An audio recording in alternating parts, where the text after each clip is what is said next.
Cheers once again. Cheers. Interesting choice. I would have not guessed that you would go for tea. Oh, I'm a big tea lover. I'm from Hamburg. Northern Germany is tea country. Yeah. And Hamburg considers itself to be the most British German city, but British people don't even know Hamburg. So Hamburg is one of the most unknown cities in the world. Whenever I speak to someone, he has not been to Hamburg. And of course, I've been living in Hamburg for such a long time. And I would say, for a city trip, it's like absolute perfect thing to do. But if people go to Germany, they go to Berlin, they go to the Oktoberfest, they go to Cologne, which is very ugly. They go to Heidelberg, which is very small. Hamburg is absolutely underrated. So there was the idea to have the Olympic Games in Hamburg. Okay. I thought it was a fantastic idea. And the world would have noticed how absolutely beautiful Hamburg is. And we could have double, tripled the number of our tourists, right? Yeah. But then there was a referendum. Okay. There was a referendum. So of course there was a referendum. All big newspapers and all parties in the parliament and all big broadcasting, everybody was doing propaganda in favor of the Olympic Games. Okay? And there was a very small citizen initiative in some students' homes somewhere in Eimsbüttel who were against it, and they were winning. Oh my God. Yeah, you have to understand, in Hamburg, we got this Elbphilharmonie. Okay. It's a spectacular building. And it was, I think it was decided 2005 or 6 by the mayor, and he said, we will get a world-class concert building for 70 million euro in just 5 years. Concert building? Yeah, concert house. Okay. We said, wow, amazing, 70 million in 5 years, it's amazing. And in the end, it cost 800 million. Oh my God. Which is 12 times as much. And it took more than 10 years or 12 years. They had a whole director of the music hall for 4 years who never conducted a single concert because it wasn't ready. Yeah, but there was some tragedy like this with the Berlin airport as well. I've heard something. My God, yeah. But and this is I'm not so informed about the airport, but I know everything about the Elbphilharmonie. They were halfway through when they realized that this building is inside the harbor, so it needs some water protection. Oh my God. Okay. So they had to start everything from here. I have been to Hamburg. Yeah. I was in Hamburg, I think last year or the year before that. Yeah. Just passing through. Yeah. My sister was here visiting. I think I told you this story, no? Tell me. So we just wanted to stay in Hamburg for one night. Oh, you need 3 days. She wanted to visit this miniature museum. The small miniature museum, because it's amazing. It was in some Bollywood movie. It's the biggest model train museum in the world. It's the biggest, smallest museum in the world. So she was there she basically wanted to go there. So we had a stop over there, coming back from Switzerland, going towards Stuttgart. And we were just there for one night. So she just said, just book any place that's closest to the museum. And unfortunately, I booked a place that's bang in the center of the red light district. Without knowing that Hamburg is actually like Netherlands in terms of... No, we have the biggest in Europe. We have 42 million visitors just of the red light district. Wow. Well, so I didn't know. So that was a bit of a funny conversation. Hey, where are we? Where are we? But the amazing thing is how the red light district has evolved. Not only in terms of the people who run it. So these were originally Hells Angels. German Hells Angels. And then came the Albanians.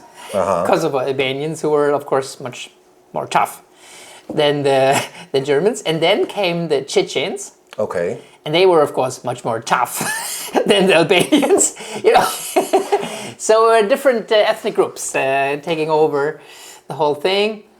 And it has the most famous German police station, which is directly in the center of the red light district. Right. And the funny thing is that this police station is protected by a private security service. Wow. So this shows you the level of quality of the German police. The police is not able to protect itself, so it needs to hire a private security service to protect the policeman.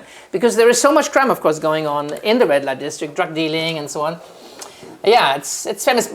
And then we had this huge development in the 80s that there was one theater after the other opening. So now it's like the German Broadway. We have all these theaters. We have in the same area. Yeah, on the Reeperbahn. It's the Pauli Theater, it's the Tivoli, it's the Schmidtchen, it's all these clubs, all these theaters. It's amazing. So now the hub of the cultural life is directly in the red light district. So that makes it very interesting. And then you go a few steps, and you're at this in fact, incredible Elbphilharmonie, which is for 800 million for a concert house. I would say it's a little bit too much. And we start with the concerts. So, yeah, this is where I know you from the incredible house concerts. Zakopianska, Zakopianska. Yeah. I don't know if I've told you the story. I met you on Piotr Goralczyk's house party. Of course. Right? I remember that. And then you said, hey, you should come to my house concert, piano concert. I'm saying it to everyone. Yeah. But not many people were doing it then afterwards. Yeah, and I piano and all, this kind of classical music, it's not my thing at all. Yeah, it's sad. It is, but I didn't know that then. It's a very cultural nation. So I thought that, okay, you know what, I will go once and then I will know that this is not for me. So, done, check. Tried it, didn't like it, and then there was Angela Rosset. Oh, the lady with the violin, and you were with her with fusion with the piano. Yeah. And I realized this is amazing, and believe me, from that day to this day, the happiness and joy that I feel while you're playing, I think it really, it's the essence of happiness in those few, in the whole 1 hour concert for sure. There is 5 seconds where you forget yourself. You're just one with the music. And you have this moment of peace and joy. Yeah. And I'm really, really thankful to you that you bring this to so many people. Oh, that's so nice of you to say. I really want to know how it all started. Because, I think I was on concert number what? 15, 20, something? Yeah, might be 15, a little bit early. I can look it up. How did you start with this, the whole house concert idea? Well, the thing was that I used to be just a recorder composer. So I used to be just someone who writes pieces for recorder ensembles around the world, and I would go to the premieres. I had premieres in Sydney, in Tokyo, in Taipei, in Mumbai, so you've traveled a St. lot, Paul, fair bit, all 5 continents. Okay. I'm very proud, in Paris, in Basel, as in Amsterdam. But then came COVID, came the lockdown. So for us artists, it was a disaster, of course. Everything was shut down. The concerts were shut down, the rehearsals, the ensembles. So, and I'm selling music sheet. I'm writing music for concerts. So what could I do? Even ensembles were not buying any more music sheet because... who? I'm sorry, who? Ensembles. Ensembles. Would not buy any music sheet because they could not even rehearse. It was a group of musicians. Right? Okay. I could only sell solo pieces and pieces for recorder and loop station. And on Zoom? Sing for me? I hate this stuff. Anyway, it was a disaster. It was an apocalyptic situation because all culture was shut down. Yeah. And what was I doing? I was booking every day 2 hours in a piano shop, a practicing cell. A practicing cell, like very, very small. I don't know, like 3 or 4 square meters. The word cell gives me an idea, yeah. What? Practicing cell. Yeah, practicing cell. It was like 3 or 4 square meters, but just basically the piano. And so I would rent it for, I don't know, €10 for 2 hours every day. To use the time, and I was rewriting my 60 favorite compositions for piano solo. How many do you have total? Piano music solos? Pieces. Yeah, total. Roughly, ballpark. Maybe 100. Okay. Just for piano solo. Okay, so I was rewriting, and actually I like the compositions. I like the rearrangements. What you've been hearing, most of this is rearrangements, right? Like kind of improvisations? No. These were compositions for other ensembles, for recorder ensemble, for something else, for orchestra, for whatever. Right. And I rewrote it all for piano solo. Okay. And I thought, that's really nice. It's really nice.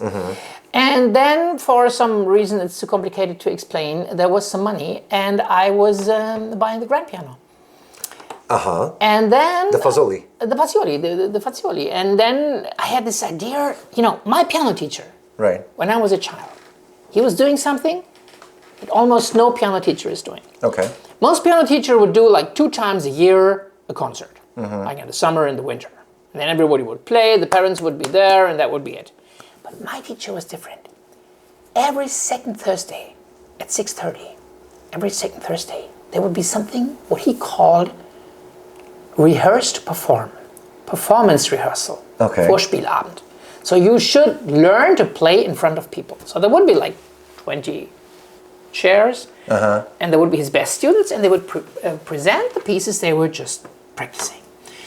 And because he had like 50 or 60 students, but mostly were like a core number of 8, 9, 10 good students, you would hear the same pieces over and over again. Right. And I came into this elite of performing students very early, and I was there for 8 years or something, every second Thursday, listening to all piano literature. And it was absolutely fascinating. It was a very small, intimate frame, but it was a very good piano. Right. And you could listen to the pieces over and over, and I liked everything about this. Just soak in that energy where there's music's being appreciated. Yes. Everyone who's there likes the music, is there for the music, right? Yes, it was not a big concert hall, and it was private, it was intimate, and it was really about the music. That's how you feel in the house concert really as well. about the music. Yeah. And I thought, I must revive this somehow. So the first idea was to have it every Thursday at 6:30. But I tried all kinds of weekdays, and it turned out weekdays are bad in Warsaw because people have to work. Warszawians are working so much. Yeah. They're very industrious, they work until 6, 7, 8 easily. And or they work very early, or early and late could also be. Well, I think it also depends on the industry, right? I mean, IT people, they are, I would say, slightly better off. They have set hours. If you have your own thing, like myself, I work 10 to 10, 6 days a week. And on the 7th day, I'm on call. So, I mean, you have your flexibility, but you can make time for a house concert, for example, and we will come to that. But yes, go on. So then you replicated. You had. I tried different weekdays, and for a long time it wasn't a Sunday. I mean, you know that you were always against the Sunday, but in Zakopianska it turned to be the Sunday. And first it was just me playing my piano pieces, and then Then Putin declared the war, and so we had the first steady guest. It was Sofia, and at that time she was 15 or 16. She was so small. She was such a girl, and she started to sing.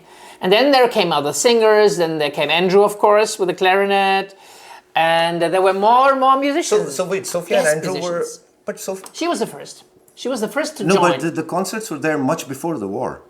The concert started in November of 21, and the war started in February 22. And she had her first appearance like maybe March 22. She has been there from the start, because she came directly in February 22. And she has been there from the start. She has been the most performing artist. So I've actually, maybe I've mixed up the dates, because I remember I started coming in August. Yeah. Of could be 22. Yeah, and then that was one of the first concerts that were. I mean, that was Angela Rosell and me. We recorded the whole. So the war album. was already going on then, yeah. Of course. Okay. Yeah, all right. So. Yeah. Okay. In Zakopianska, I recorded several albums. I recorded an album with Chris Orton, and we had a concert. I recorded an album with Angela Rosell, and we had a concert.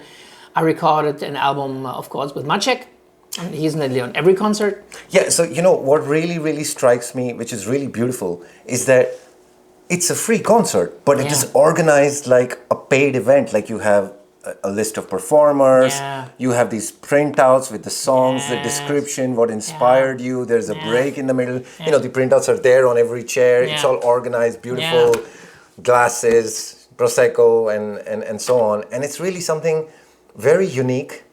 I've never seen it anywhere before. It's a very unique vibe, because it's not about who you are, where you're from, what's your economic background.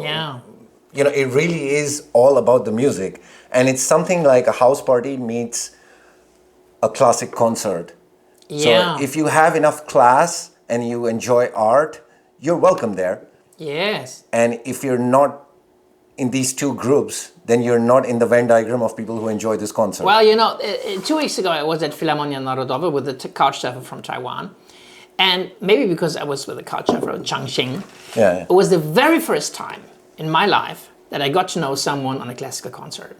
So actually, I was with Jiang Sheng, and we wanted to have a drink, and we were at a table, and there was a very nice looking man, and we started a conversation, and we actually talked with him, and the break, and afterwards, and he will come to the next house concert.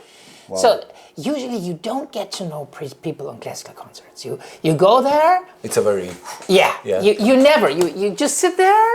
you applaud, then you take your coats and go. Usually you never ever get to know someone. Right. So what I really started to appreciate about the house concerts, that the kind of community involves, people get to know each other, there's a core group of people who know each other. Right. This is really special. We did 3 public house concerts in February, March and April of 24.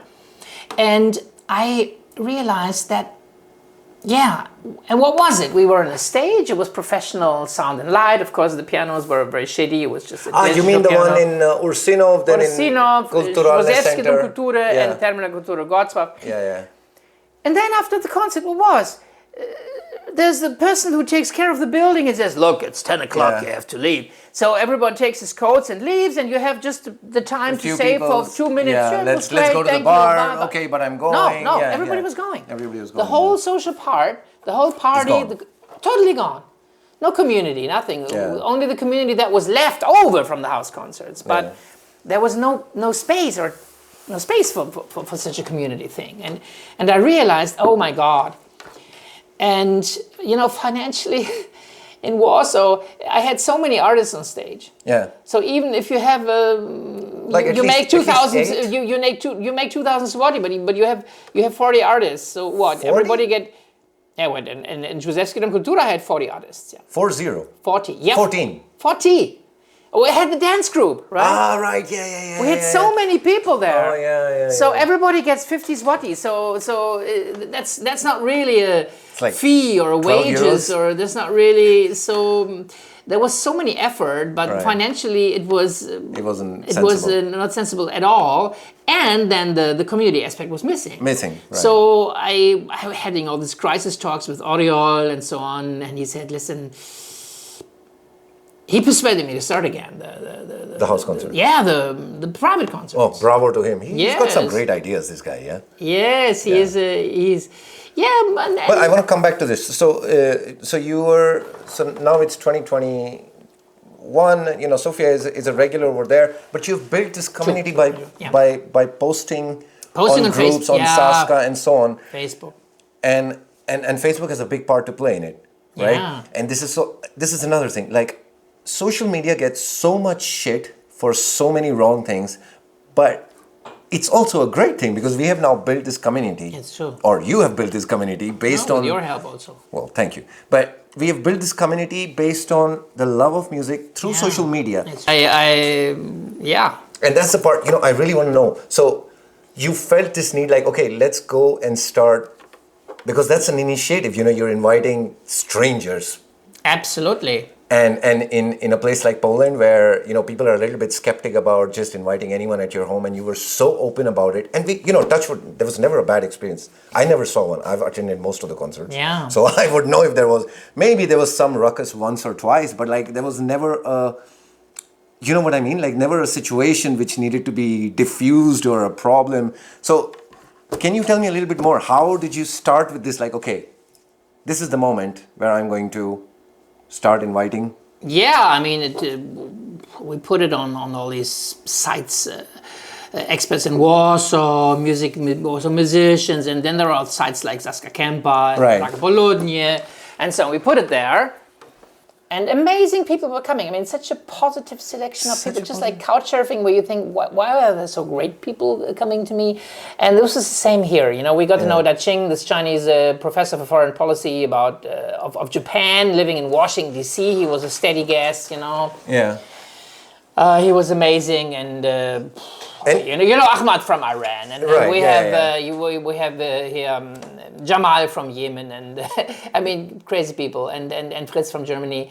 We have this crazy guy who's an ape researcher from Italy, Okay. And we have, oh my God, we have Madeleine, who's a crypto trader. You have people from all. I remember we were once sitting at midnight in the kitchen, and there was one person from Azerbaijan, and one from Yemen, and one from India, and I thought, well, what's going on here? I have never experienced that in Hamburg. It's a very international city, Warsaw. It's a very international city. It also attracts international people because because I'm speaking English, because I don't speak Polish, so English-speaking people are welcome, and they're now we have so many Ukrainians, we have many people from Belarus, we have Helena and we have Nastasia, so they bring their friends, and so it's so vibrant, it's so organized, and it's so beautiful because everyone's there for the music. There's no and they're great people. And Roman was the last one, the Russian Jew, So Russian Jews are probably now the most popular people in the world, having a combination of Jews and Russians. Of the Jews and the Russians, that's the worst of the most popular. Exactly, he was sitting there, he was there in the last group, which stays until midnight. And he didn't come out with this till the very end that he was actually a Russian Jew, but he's a great guy and he was interesting, and he did all this research about sleep, and suddenly everybody turned out to have sleep problems, and all the women talked about her sleep problems and so on. That's another thing. You get amazing people there, really, so interesting people. You would imagine that with all the information that we have, we would know what's going on, but I think it's exactly the opposite. Like, no one knows exactly what's going on, what is the truth, what is not, with all the data and all the news. I mean, to this day, there is no accurate number of how many people died in the Russia-Ukraine war. Of course. And, they have a accurate number about Gaza. They have a kind of accurate number. Well, I mean, at least you don't they're know how many of something, them are fighters, how many of them are combatants. They're all somehow involved in Hamas because Hamas is elected over there. This is the official narrative, of course. Yeah. But I'm just saying, without getting too political about it, that it's interesting how the news and the overwhelming ease of putting information out there has now corrupted the whole system of what you're reading, what's going on. For example, AfD. I think the German party you're talking about. There's nowhere that you will hear that AfD is not neo-Nazi. Mm. But I think your point of view is slightly different. Well, we have the problem in Europe that there are people who are pushing through the policy and the narrative of open borders. And in many Western European societies, that has led to a significant amount of immigration. Significant amount of immigration, which has changed the demographics of the demographics. It changed, the famous thing that now the most common male name is Mohammed in Berlin and so on. Right. But now you have a situation in some schools in Hamburg, Berlin, Bremen, where like 80, 90, 95, even 100% of the pupils are not German. They don't have German as a first language and so on. So the whole concept of integration depends on the fact of certain quantities. Like if you have 5%, you can integrate them. If you have 10%, you can integrate them. If you have 15%, you might integrate them. But if you have 95%, there is nothing to integrate in. Well, also there's the integratability, if that's a word. Yeah. Of the immigrants. Are they integratable? That's another thing. Culturally speaking, how well do they assimilate into a society? How well, I mean, for example, I'm sure you've read this somewhere. In UK, the largest number of percentage-wise property owners are now Indians. Oh, wow. So, Amazing. I mean, they started it. They ruled us for 400 years. We came back, bought all the property. It's amazing. Bought Jaguar Land Rover and presto, but the thing is, what people don't know is that over the years, Poland was the country in Europe which in absolute and relative numbers took the most EU foreigners in. Even much more than Germany. But they all came through work visa in all those years. 200,000, 300,000, 400,000 per year. With, people you don't meet in Germany. Azerbaijan, Uzbekistan, Turkmenistan, Georgia, Armenia, Kazakhstan, Kyrgyzstan. You have a lot of them. You don't get them in Germany. But that's because your friend circle in Germany is overwhelmingly German, maybe. No. I don't know. We get people from different countries because the immigration in Poland is working via work visa. Okay. So Poland says, okay, if you want to work, you can immigrate. But we won't pay you a cent, but you can just work, okay? In Germany, it's the other way around. You have to say, I'm a political refugee, and then this is a process going for years. 99% of the applications are rejected because they're not political refugees. But in the meantime, they live in refugee homes. They're not allowed to work. They don't work. And they live in miserable conditions in the refugee homes. Work is the main thing, how you integrate in a society, right? Sure. So they don't work. So of course they in these miserable refugee homes, and there is a lot of fight there, and there's a lot of misery, and then that's what it breeds, yeah. It breeds nothing good. And in Poland, they're just working their asses off, to make some money to send home to Uzbekistan. Sure. And so you don't see any negative thing. You don't see any negative sentiment. Nothing. I think Poland, especially I can't speak for all of Poland, but Warsaw, I've been here for 10 plus years. I never had a situation where I got into a fight that I didn't, at some level, want to be in. I mean, I've had situations. Exactly. I've had situations where I could feel like at the back of me there's 12 hooligans who want to start a fight. Really? But if you don't turn around and try to instigate them, they will leave you alone. This is Warsaw. I mean, in objective numbers, I just looked it up. Warsaw is like one of the safest countries, not only of Europe but of the world. Cities. Cities and Poland. So Poland is a very safe country. Yeah. Definitely. The number of homicides. Touch wood. No, the number of homicides is incredibly low. It's right. incredibly low. I think it's under the 10 lowest in the world. Warsaw is the first thing a Portuguese diplomat told me when I came here. Warsaw is among the safest cities in Europe, and much safer than any Western European capital. If you look at the rape numbers, in fact, in Germany they are 10 times higher. Wow. 10 times. So you have 1.5 rapes per 100,000 people, and in Germany it's 15. So 1.5 versus 15 per 100,000. It's 10 times as much. It's a huge difference. And it's despite the Polish women are so beautiful. So it's not the women. It's not the women. It's not the women. I mean, it's not the women. It's all women. I have so many couch surfers. They always they feel totally safe. They feel free to move. Yeah. They don't feel scared. So it's very pleasant. I mean, Warsaw is such a well-organized, clean, functional city. The public transport is amazing. People are friendly. They're calm. They're polite. You sit there. You feel comfortable. You can go in the metro forever, right? Have you ever had a bad incident in a? No. No. I can, and then I go. Then I on the night bus maybe, but I stopped taking those. Okay, but and then because I'm switching between Hamburg and Warsaw. Yeah. And then you're in Hamburg. It's dystopian. It's really? Dystopian. You enter. Everything is done with graffiti. People are all drinking or eating there, and then they were like, or they're homeless, or they're lying there sleeping, or immediately someone will beg you for money. And somebody's coming in to beg everyone for money. It feels very uncomfortable to be just on the subway in Hamburg. Wow. The experience is... I was going to a theater premiere in Berlin because I'm there at the theater, and I was going in a subway, and I was in a suit because it was a premiere. Sure. And there were like 10 drunk guys drinking. And I had to get out. And they were not moving. In Warsaw, you want to move out, they go like this. Yeah. So that you don't have to touch them. I mean, they learned this from the earliest childhood. They see it from that kind of angle that you think they couldn't see, but they already go like this. But they were native Germans, the drinking people, were they? Of course. They were? Now, I don't know, yeah. In that case, I was there. There were people from Berlin, and and then I want to go through. And sorry, can I get through? Yeah, you can, of course. But they wouldn't. So you have to push your way through. Can you imagine that in Warsaw you have to push your way through and people you get No, I mean you can in Warsaw. I will tell you, the worst you can get is some snarky comment when you try to push your way through, and if you don't respond to it and you just pass through, there's not going to be any drama. Yeah. Unless you go like, hello, excuse me.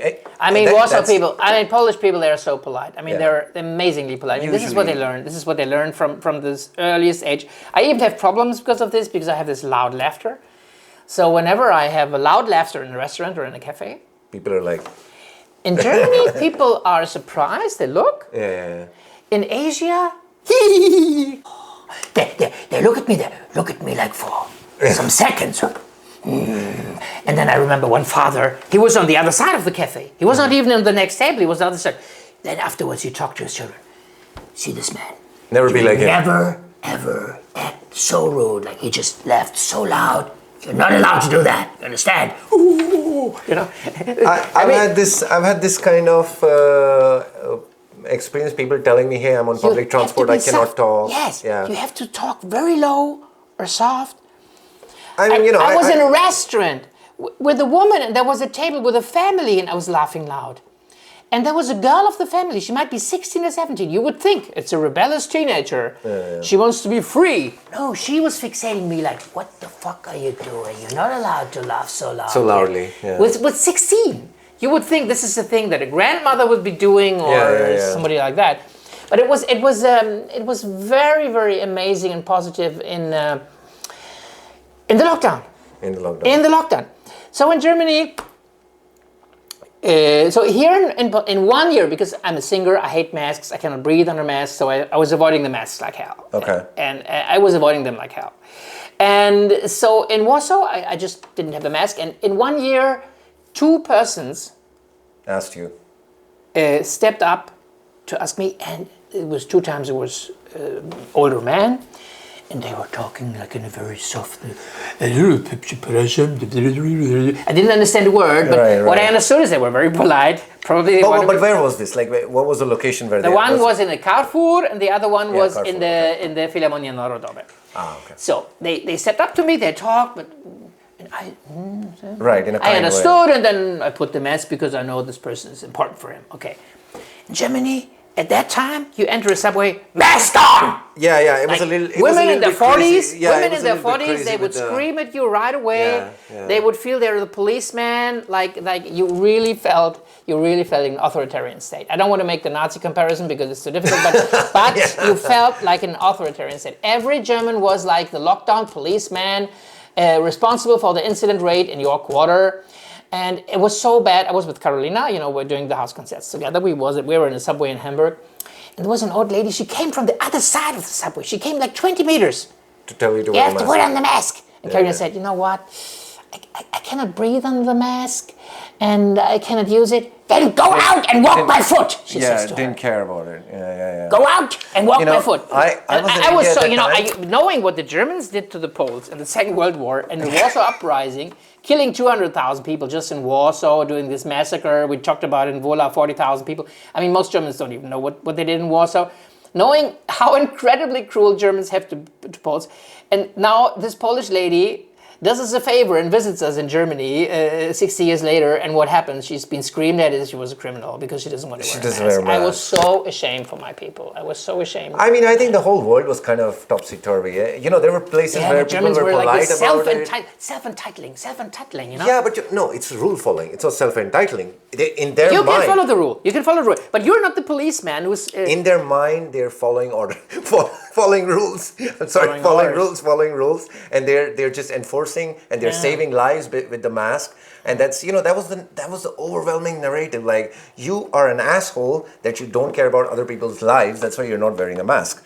Obviously, we can do a whole 3-hour podcast on all the craziness of COVID. Yeah. But one thing that came out of it. Yeah, one thing that came out of it, people started washing their hands more often. That was the one positive of COVID, through and through. And then we had the winter after COVID. After COVID, we had the biggest overmortality in Germany. We had because that was a normal flu. Yeah. Because people, through all these measures, lost so much of the immunity that we had a huge death wave in the winter of 23. Nobody even noticed it. Because it didn't have a name like COVID. Mm-hmm. And all these measures had really decreased, fitness gyms, everything was closed down. That was walks big one, and all this crazy stuff. They had this thing like, why don't they shut down the churches? A lot of people said, why don't they shut down the church? Why did they shut down the gym? And I actually really justify it. Because, if you take away the church from the old people who go there, you already killed them. They're not going to wait for COVID. They're dead already. Because that was their only, for people who are going to the gym, they can meet in the park and they can socialize or whatever. But if they would close down the church... Oh, I must praise our immigrants. I must praise the immigrants in Germany. At that time, when I was in the subway, I was always looking for our Turkish and Arab friends and sitting there. Because I knew... They're not going to ask you for a mask. They would not judge me. Yeah. They would not judge me. They would leave me alone. You are a bit of a rebel when it comes to They would not reproach me. But if you were going to especially to a German woman, 100% she would go on you. And it was so bad in Hamburg. We had a curfew. In Hamburg. At 9 o'clock, from 9 o'clock to 6 o'clock. So because the virus, as we all know, It was sleeping until it's 8 sleeping. o'clock. Then breakfast from 8 to 9. And then 9 p.m. the virus went outside to look for people. And then if there was no one, the virus was so disappointed. So in Hamburg, there was a curfew. You wouldn't believe it's a curfew. Then, I'm a rebel. I go outside. I want to know what's happening. So, because we have so many subway stations in Hamburg. But did they around the subway stations, Yeah. there were like dozens, if not hundreds, of our immigrant friends from Turkey, from Europe. They were standing there because they had this bored. feeling like, Just bored, fuck you. I will not follow a curfew, right? I want to stand here with my friends and have a beer. Explain And the to police, me, how does it work? the Germans were in the apartment. But how does it work? Like if they have a curfew, isn't it like you can get a probably. fine? Of course, you could be fined, you could be put in prison, and so on. Because there were so many of these people, not just free. So the police would just like No, the police car would drive by very slowly and like, go home. It's curfew. You're not allowed to be here. And that's it. They would just drink the beer. It was funny. I mean, civil disobedience.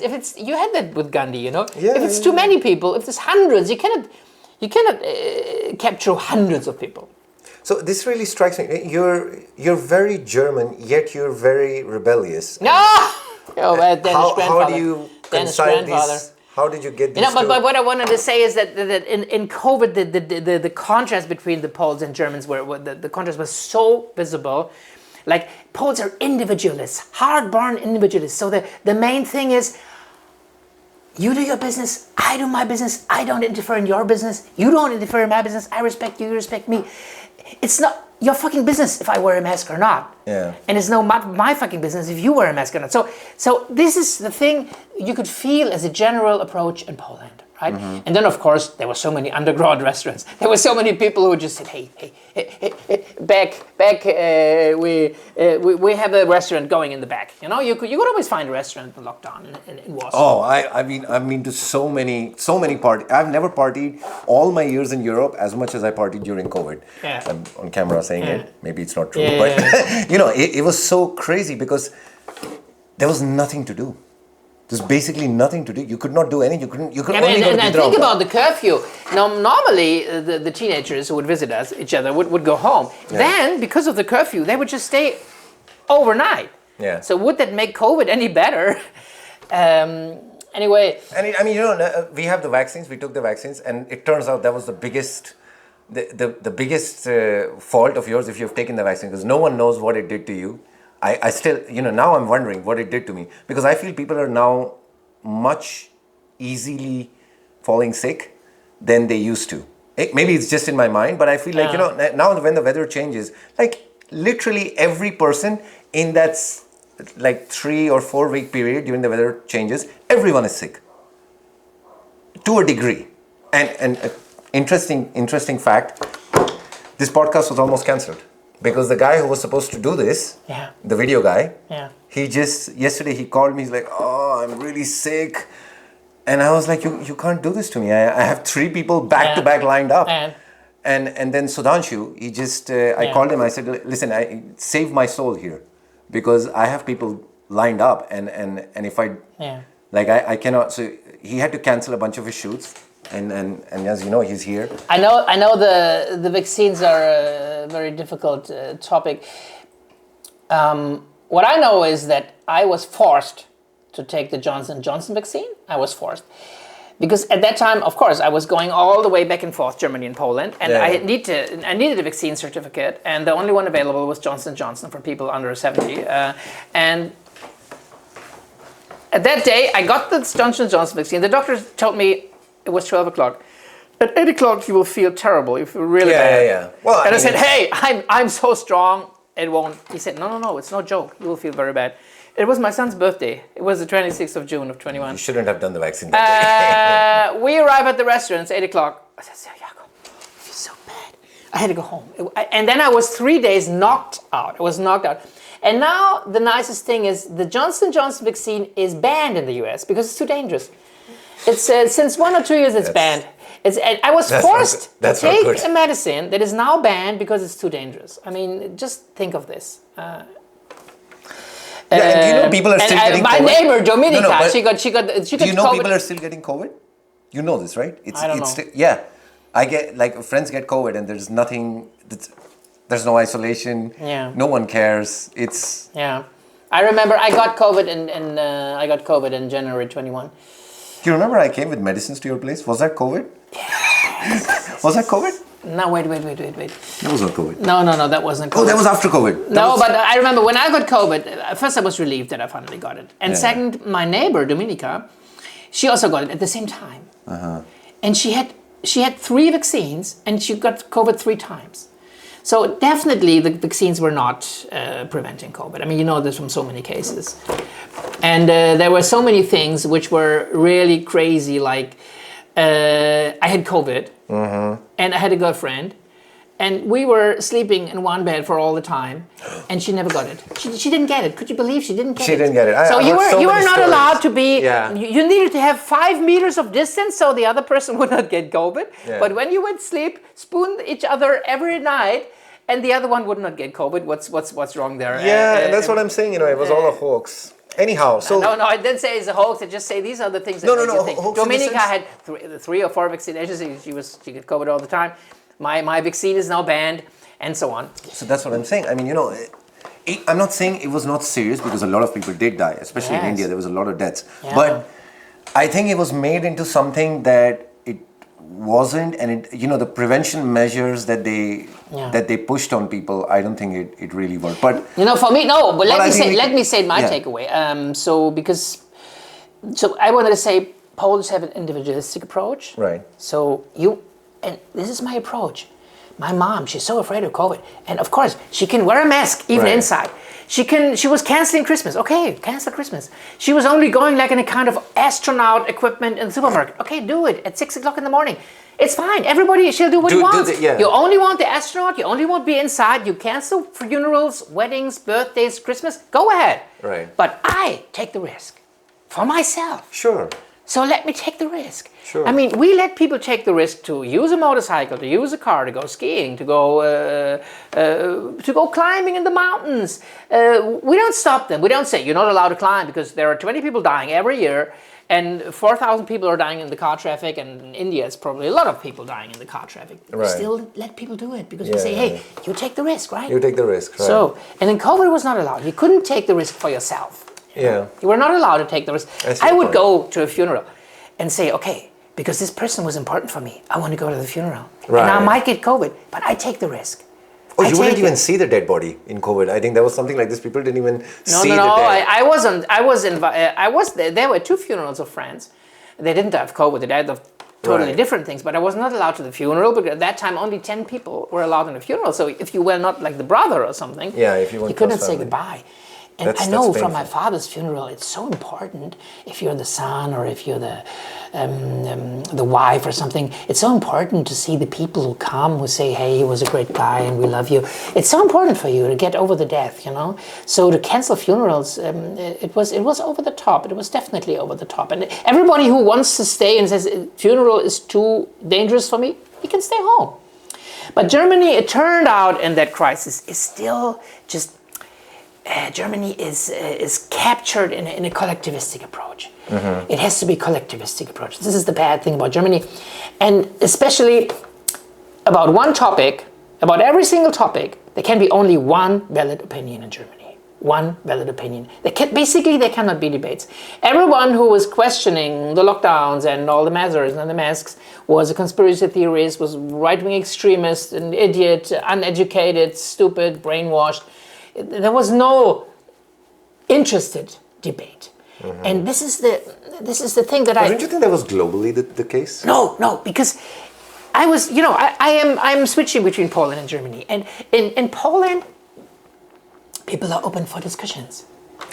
In Germany, I don't know, Soren. I think, there were many people who even, if you tell them I was having a social life during the COVID time, even from this narrative, even now, they would say, hey, you were really responsible for doing that. Okay. Yeah, so I think this kind of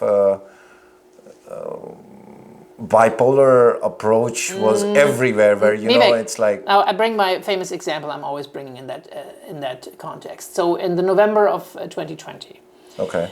deep in COVID, second wave. In Second Germany, wave, yeah. when there were like 20 or 30 people demonstrating with a Swedish flag saying we don't want masks and lockdown, they would be already captured by the police, put into prison. Okay. At the same time, Warsaw, for a whole week, 300, 400, 500,000 women were protesting against the abortion decision of the Supreme Court here. Right? It was the same time? It was in November 2020. The Supreme Court in Poland had ruled that if the child will be disabled, this is not a reason. For an abortion. I know this. And the women were so angry up and in arms they about took, it. And we had a conservative government. We had a government that was in Europe was judged by many as undemocratic. But this undemocratic government was tolerating, was allowing in the height of COVID, and where in Poland actually 1,000 people were dying a month. Well, it was 1,000 women. And no one can say anything to Polish women. You know this. We had 300, 400, 500,000 on the streets. Can anyone in Germany, at that time, 500,000 people on the streets, absolutely unthinkable. 30 people were captured. You cannot say no to Polish women.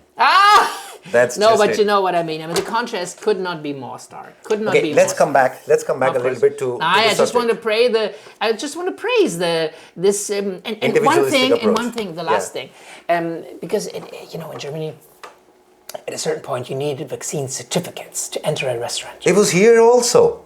Listen. It was here also. Vivek. Yes. I tell you the story because I'm often going to restaurants.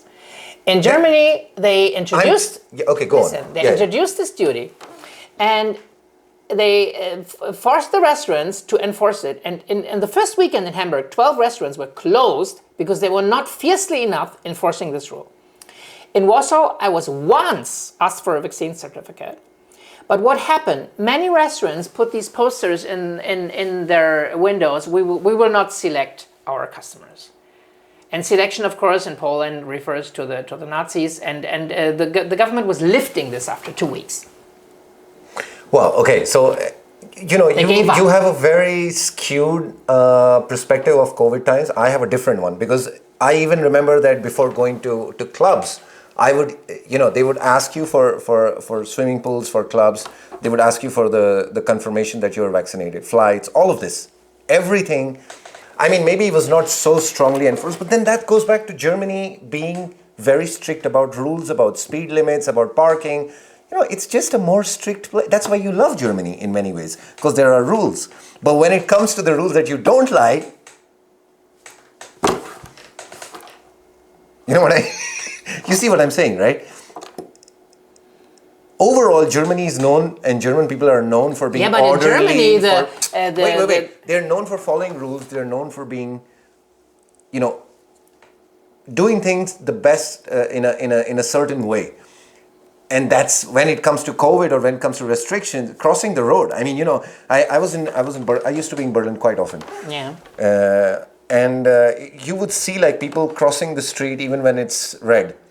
And I was with German friends, and they would say, this is only Berlin. Berlin is not Germany. Yeah. You will not see this in Munich or western parts of, I don't know, Metzingen or wherever, or Hamburg maybe. Like, people follow rules here. This is Germany. And I'm really curious how you turned out to be like very German in some ways, but still not really to the bone. Me? I think you have this kind of mix, hybrid German plus international approach. No?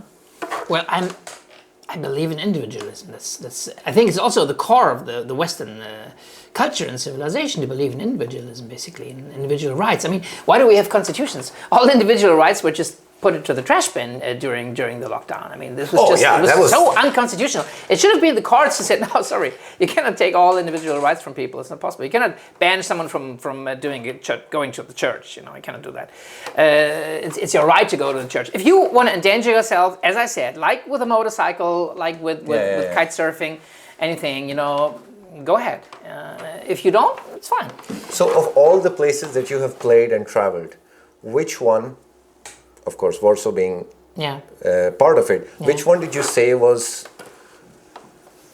the most fun and the most pleasurable and a place you would want to let's say, recommend to people who are artists and musicians? I'm a traveler. I think I traveled 46 countries. And I always have the same answer to this. So this is on the one hand, it's Black Africa or Sub-Saharan Africa, like the political correct way to address it, and Japan, because they are on two ends of the scale, right? So in Japan, you have the highest form and measure of impulse control, right? Total impulse control. You have, I would say, it's a superior civilization. They have. What's the hand?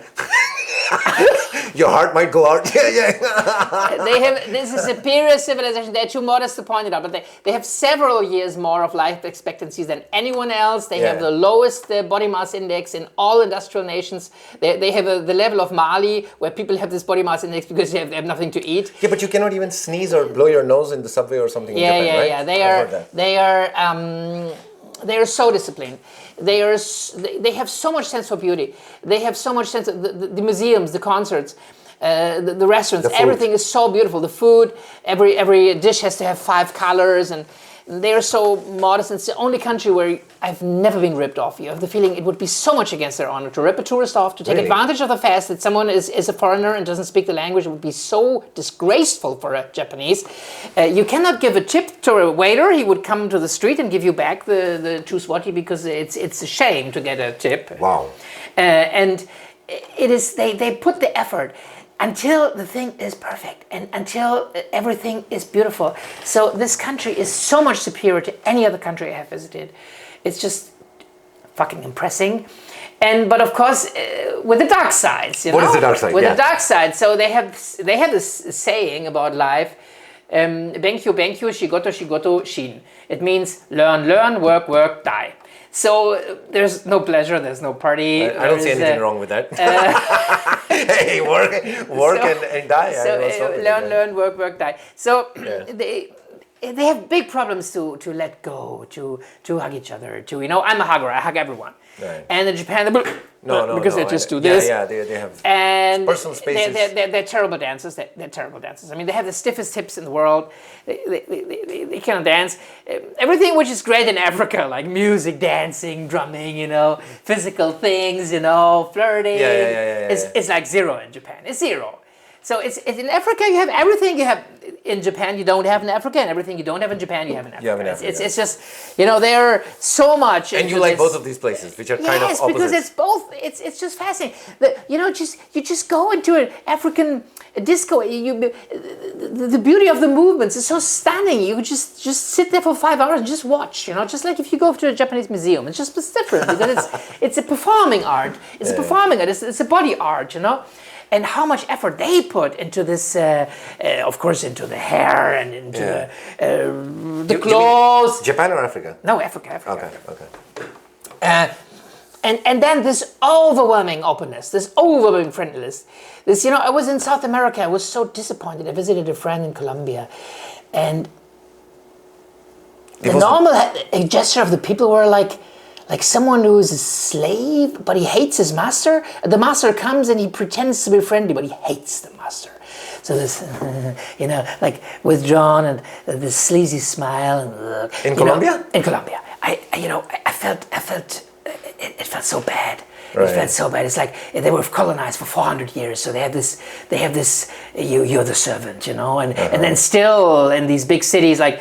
Still, there are 5 white families who just own the whole district and the whole country, The inequality is just beyond measure in South America, And in Africa, no, because there are hundreds of tribes with hundreds of languages and hundreds of properties and they just stayed with their culture. Nobody ever really colonized them. Of course, it was like 40 years or something, but nobody even dared to go to Uganda or Zambia. It was too dangerous. You would die in 2 weeks of malaria. So they just kept everything. So they also kept this big posture, this self-confidence. Hello, bro. You don't find that in South America. It's like, No, this. I'm proud. I'm a proud African. I'm a proud Kikuyu. See, there's also a bit of difference. I mean, your experience is shaped a little bit also by who you are. So, for example, when a lot of people say, as a foreigner in Poland, they don't find it very friendly. A lot of people from Oh, really? different parts of Europe. Ah, really? But for me, it's a different experience Yeah. because I look visibly different. Yes, and? So they treat me as someone, okay, he's already different. Yeah. But a Pole is not going to be that friendly to another Pole as they will be open and friendly to someone who's an obvious foreigner. A lot of times you can also get hate for being an obvious foreigner. Oh, really? But a lot of times, if you're not white, they already are prepared. Okay, this is different. I don't know what kind of different it is. Yeah. Oh, Vivek, let me say this. It's one of the absolute most positive surprises. Knowing which absolute unfathomable atrocities the Germans have done here in the Second World War, which is like really beyond all measures, you know that. Yeah. How friendly I'm received here. It's Really? like as the grandson of those slaughterers. Really? I'm so friendly received as a German. Oh, wow. When people ask me, where are you from? Germany. Oh, Germany. I love Germany. I've been to Berlin last year.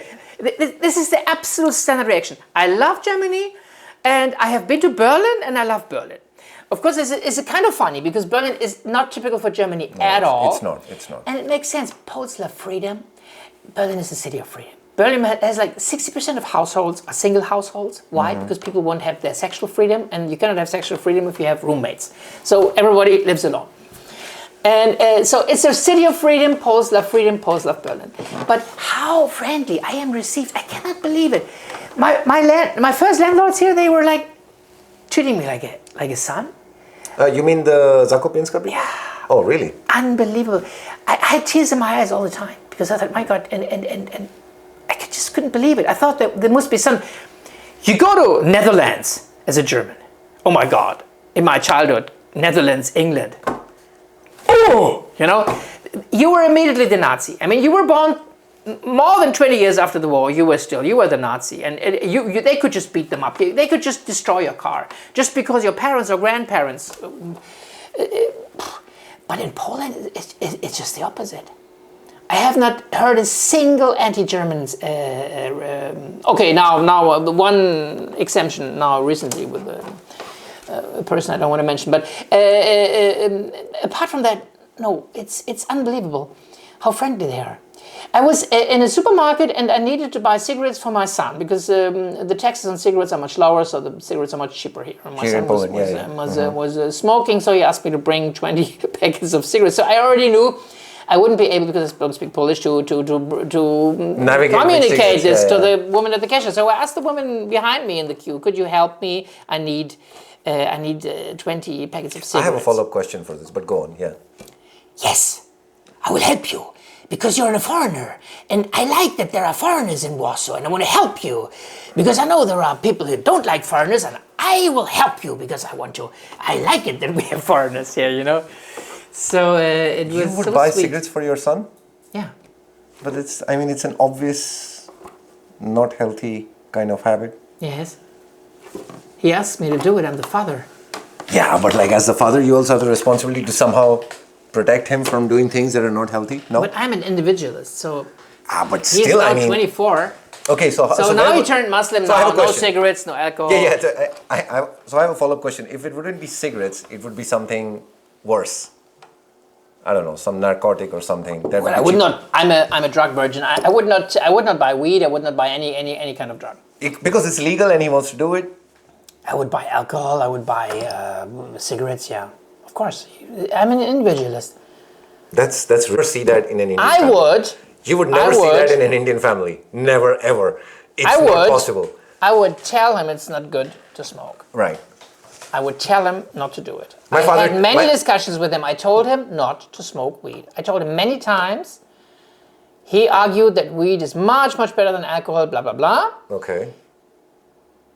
But then I would buy it for him.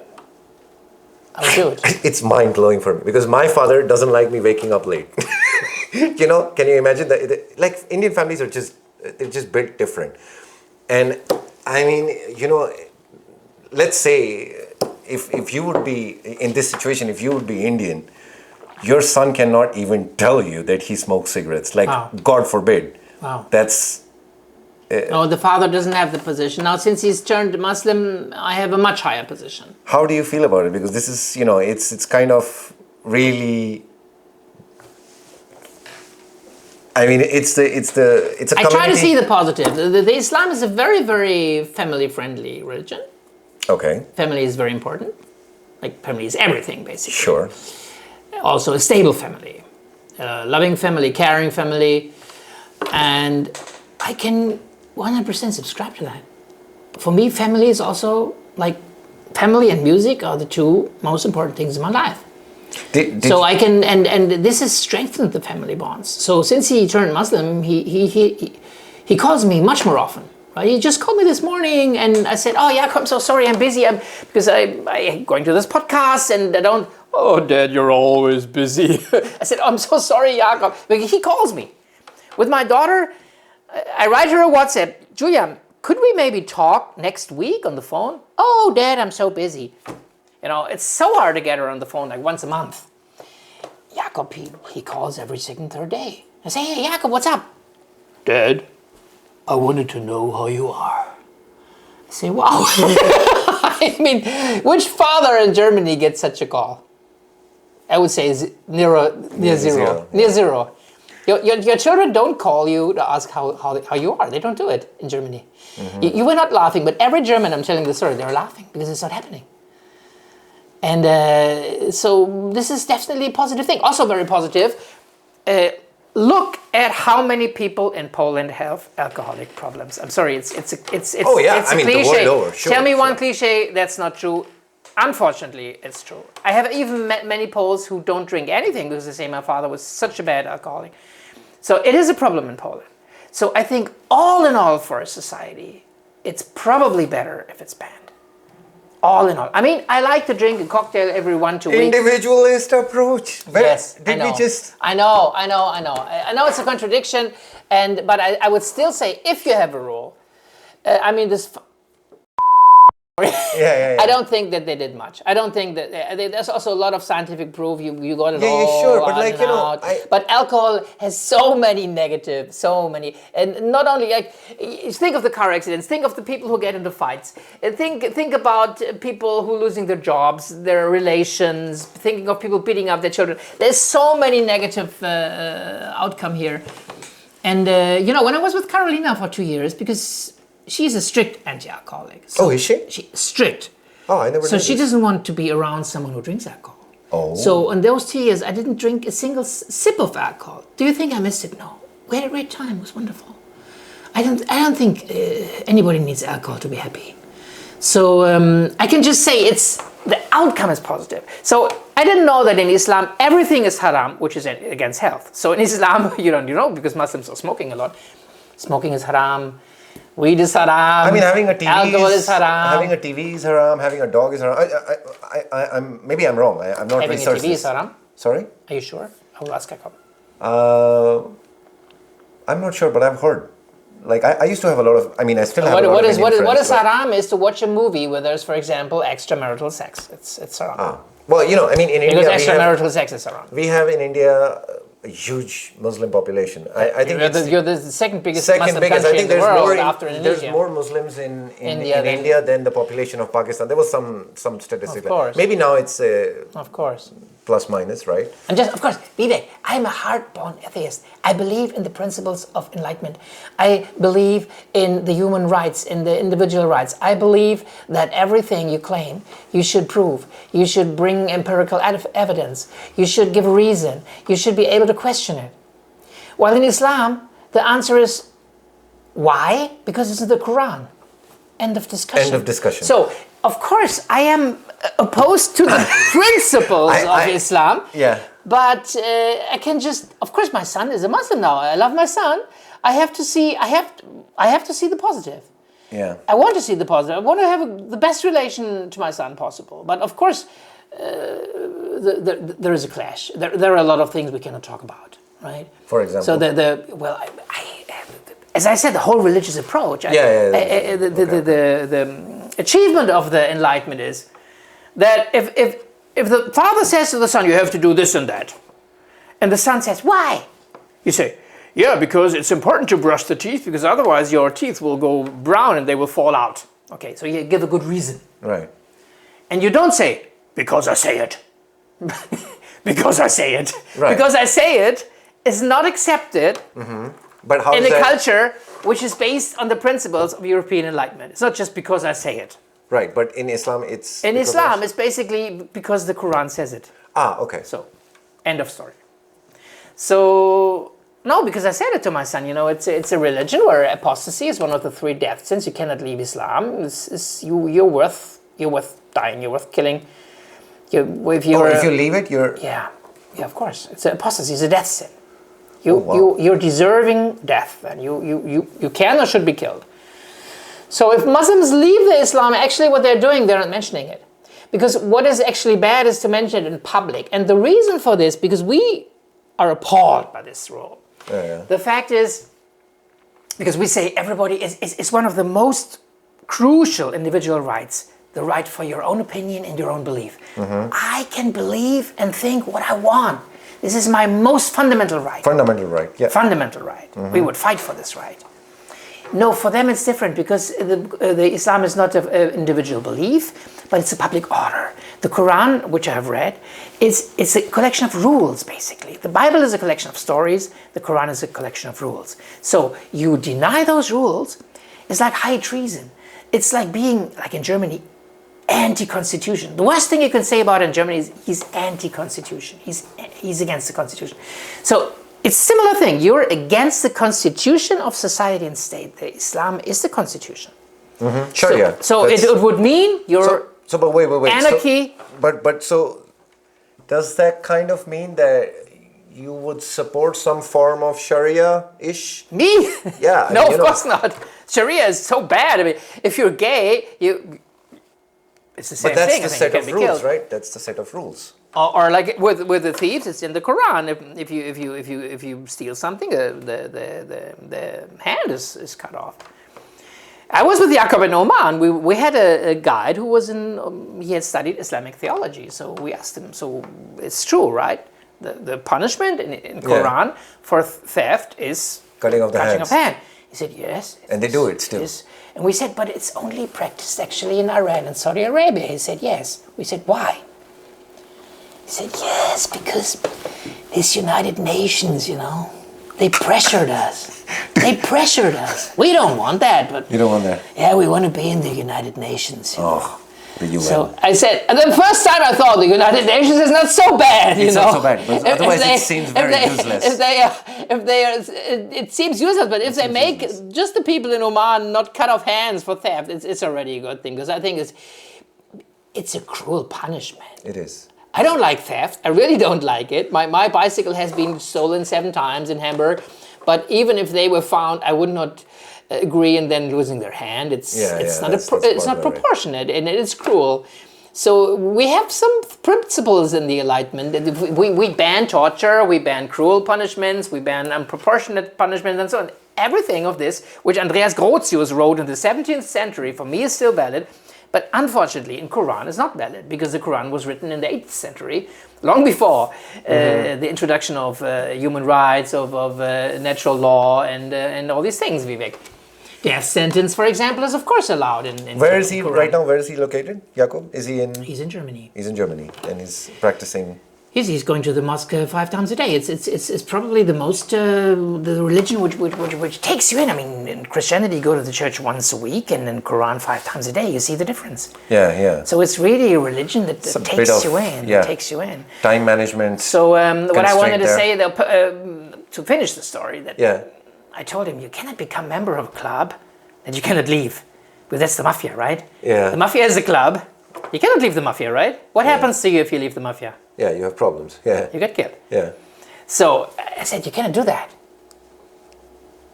And? His answer was, yeah, Dad, but you forget one thing. Allah is the creator of the universe. Muhammad is his messenger. The Quran is his word. So it's like this. It is like it is. It is like it is. So you accept these. You accept these. I really like the fact that you're taking it into a positive stride. Absolute. But there are positive things. Oman, for example, we visited, is the 2nd safest country in the world. Oh yeah, if you're losing your hand, you're not doing shit, right? No, you're not losing your hand, but it's the 2nd safest country in the world. Now, because there is all this bad talk about immigrants in Germany, and then some immigrants are doing bad. We know that. The crime statistics came out yesterday. But now, look at it worldwide. Look at it worldwide. Which are the most dangerous countries? Which are the countries with the highest rates of homicides? It's South Africa, hardly any Muslims, basically Christians. Okay. And then it's all South and Central America, all Catholics, all Catholics. Venezuela, Honduras, these are the countries. El Salvador, these are the countries with the skyrocketing homicide rates. It's all Catholic countries. And somehow nobody would, and maybe rightly so, nobody would connect it to the religion. Nobody would say it's the fault of the Catholicism that there are incredibly high rate of homicides. And my friend Ruben is living in Colombia. He bought a finca. He asked his... Bought a what?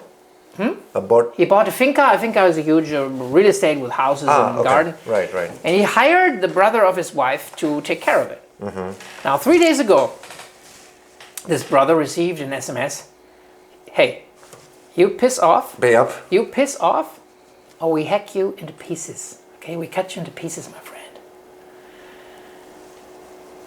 Because there is a group in that town. They're called the ones who clean up, the cleanuppers. They don't want foreign property owners in their village. So this is where they want to kill the guy. Wow. And you can't do nothing against it. I mean, if somebody kills you in Colombia, nobody could give a shit about it. Nobody could care less. Yeah, but I mean, this is kind of a skewed statistics because you're talking about cartel murders and mafia. No. Versus wait. Versus what's going on? I mean, in Afghanistan, Pakistan, Yemen, Syria, which is just like clans clashing, border. There are at least some statistics about what's going on there. Yeah. Right. But the news doesn't even show what's going on in on the border of Afghanistan and Pakistan, at least the Western news. I mean, I read it, but like I don't know if you know, a train was hijacked in Pakistan recently. I have no idea. So the international media just kind of stopped like, the US left from Afghanistan, so they don't really care. But like, there's trains and mosques and cars blowing up every second, third week. Vivek, it's... when you're taking... people dead, like homicide is okay, it's motivated by money or mafia or drugs or whatever, cartel. But at the same time, there are Muslim dominated countries which have wars going on for decades. Sudan. And I mean, the death of a human life is death of a human life, right? So it may not be a homicide and it may not be in the statistics because who's going to go do the statistics in Sudan and on the tribal areas of Afghanistan and Pakistan where they don't even know where the border is actually. No one knows. It's kind of like they say that this is. This is. I've been traveling so much through Africa, and the problem is that people are only interested in Africa to say something about themselves.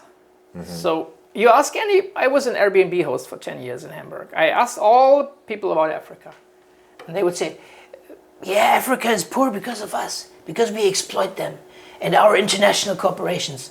So the fact is, there are not even any international corporations big involved in Africa because you lose all investment.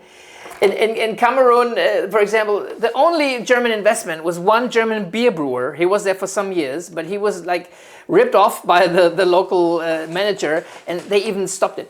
There's not a single German investment in Cameroon. There is no investment. It would be great if there was investment. There is no investment. So, but people, they want to think that we are responsible for the African misery. But the fact is, they don't need anyone. I mean, there's an element of that. So I don't know if I ever told you this. Yeah. I was living in Lagos for first 4 or 5 years of my life. Yeah. So when I was 2, my parents moved from India to Lagos, which is the richest Black African country, Nigeria. I mean, back then, I'm talking like 83. So I probably arrived in Lagos in 1985 or 86. Yeah. Nigeria is rich. Yeah. So it's rich. It's not a poor country. 5 years from that point. So my first memories are from Africa. Wow. When I came online, Amazing. so to speak. So there are international corporations, of course. There were. Nigeria, I know.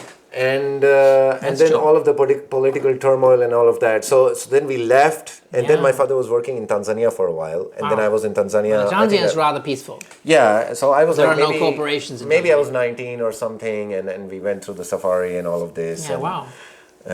But so I have some experience of Africa, and it's incredibly corrupt. It's Of course. I mean, the point where I landed. I said, "Hey, I would like to drive." It's in Tanzania, yeah. And he said, no. I mean, if they will see a brown person driving, for sure they will stop the car and we will get in trouble. So you need to have a license for driving here. I said, okay, so then I cannot drive. He said, no, we will just get a license tomorrow. And we got a license. Just went to the police station, signed a paper, got a license. I have that license. I will show you after the podcast.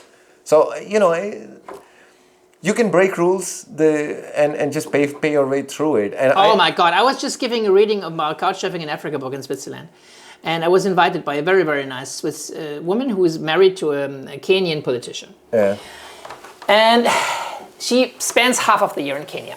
She really knows the situation. And she knows how bad the trash situation is.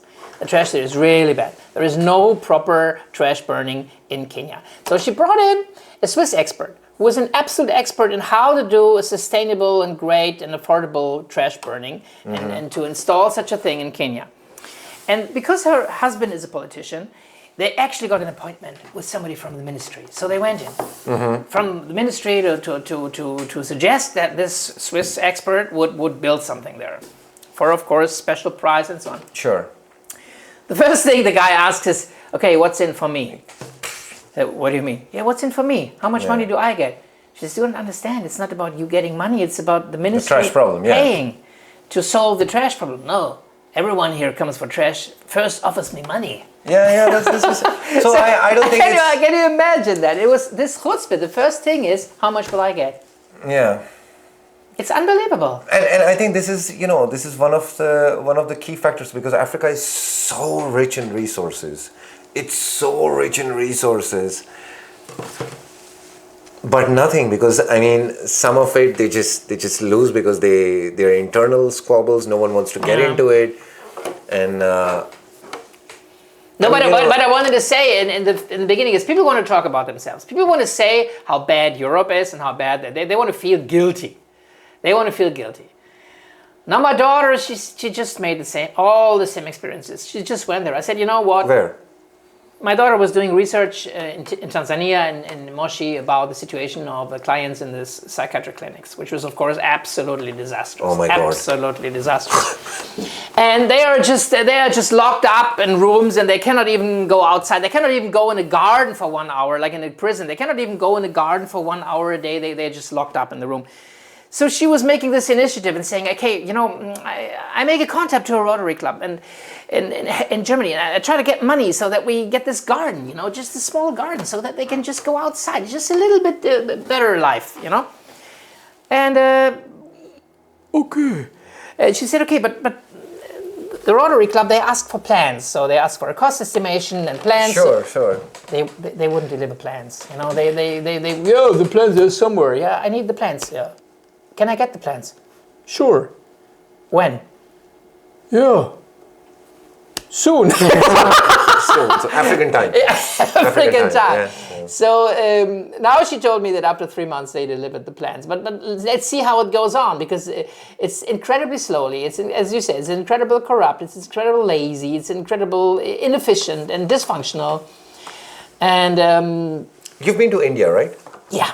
How did you compare it? I loved it. Vibrant. Vibrant. Yeah, but which part of India? I was just in Ahmedabad and Mumbai. Oh. Incredibly vibrant, and I remember I was talking about with the Indian guy who was a couchsurfing host in Dar es Salaam. And he came from India and he works in Tanzania. I asked him for the difference between Africans and Indians. And he says, okay, you give an African the task, the paid task to bring something from here to here, like from here to here. Yeah. And he will just take that way, But the Indian, he will, maybe there's a shorter road. Maybe there's a shortcut. Yeah. Maybe it's an easier way to do it. Yeah. He will try to make it more efficient, more fast, so to move on to the next task, so to make more money, and so on. Yeah. And the African, no, he would just walk all the way over the hill, and like this, and boop, boop, boop, boop. So he will not even think about it. He will not even think how to make it more efficient. And you have this feeling when you're in India, these people are ambitious, they're vibrant, they want something there. And in Africa, the main feeling is, Welcome to Africa. This is how we do it, yeah? this is, my son, he was even much more critical of this than I was. Yeah. He was much more critical. You see people in the let's say, you cannot say garden. You say area in front of their houses. Yeah. So it's an area. They sit there on a very old, nearly broken chair the whole day, surrounded by trash. And Jakob would say, hey, when he's sitting there the whole day, he could take half an hour just to take away the main trash to bring it somewhere. Just the main trash. Let me just actually get this. It's bothering me that I want to show this to you. The license. The license from Tanzania. Here's my driving license. Ah! I still have it. Oh, you look so unbelievably sweet. This is very nice. Yeah. Yeah. My Tanzanian driving license. Yeah, I remember there was a book. It was Cold Country. The price is written there, by the way. It's 10,000 local currency to buy it. Yeah. It was called Cold Land. It was called Cold Land. It was a story of a woman who worked in a refugee home in Germany 2015-16. She was fluent in Arabic, and she wanted to integrate the refugees, and she wanted to teach them German. So she went there into this refugee home, and she started the language courses. And then one day, what was it? He brought a school report from Syria. And it said, English, very good mark, French, very good marks. She said, oh, you speak English, it's great, we can speak in English. No English. But you speak French. No French. She said, but it's here in your report. Yeah. Yeah, but it's the thing with the 10,000. You pay something, you get. I'm very good in English. I'm very good in French. I mean, it is so easy to test if somebody speaks English or French. Yeah. And then you have it in the report. I mean, in Germany, you probably would not come to the idea that you get a mark if you... There was something like this with Polish classes as well. I mean, long time ago, where you could pay and just get a certification. I think that they you stopped. have C1 or something. Yeah, B1. B1, okay. But I think they stopped it now, or I think they are going to stop it soon. How is your Polish, by the way? It's not existing. Yeah. So just one last story. Go ahead. And of course, and there's always the interest to blame the USA. And Germans are very anti-American. Like, America is very bad. So there's always an interest in looking at international conflicts where US do something bad, and this will be in the news all the time. So to have the conclusion the US is bad, or Israel is doing something bad. This is the other thing. To prove that Israel and Jews are bad, this is the other interest. So if there's any conflict where USA or Israel is doing something bad, it will be big in the news. But if there is another conflict where like 10 times people more are dying, like now in the Congo or in Sudan or South Sudan, but the problem is there is no American involved, there is no Jew involved. This is totally uninteresting. Nobody will report it. Nobody will report like there are like 300,000 refugees now from Sudan, from this terrible civil war, because you don't even know, you cannot even pronounce the names of the tribes who are fighting against each other. You don't know them. You don't know who is the good or the bad. It's just like black people fighting each other. Yeah. You're like, okay, there's one black person, the other. So you don't have a narrative. You don't have a narrative. The terrible Jews are slaughtering the innocent Palestinians. You don't have it. It's you just have two names you don't know, and so you say, okay, and why am I supposed even to be informed about that? Yeah, why? Because it's maybe the biggest humanitarian catastrophe at the moment. The war is in Sudan and South Sudan, but because you cannot take side for anyone, nobody even follows. No one really understands it even. I mean, right now, even, how far you go back. Again, we're going on a very controversial subject here, but like between Israel and Palestine, I mean, how far you go back is how much you understand of what's going on.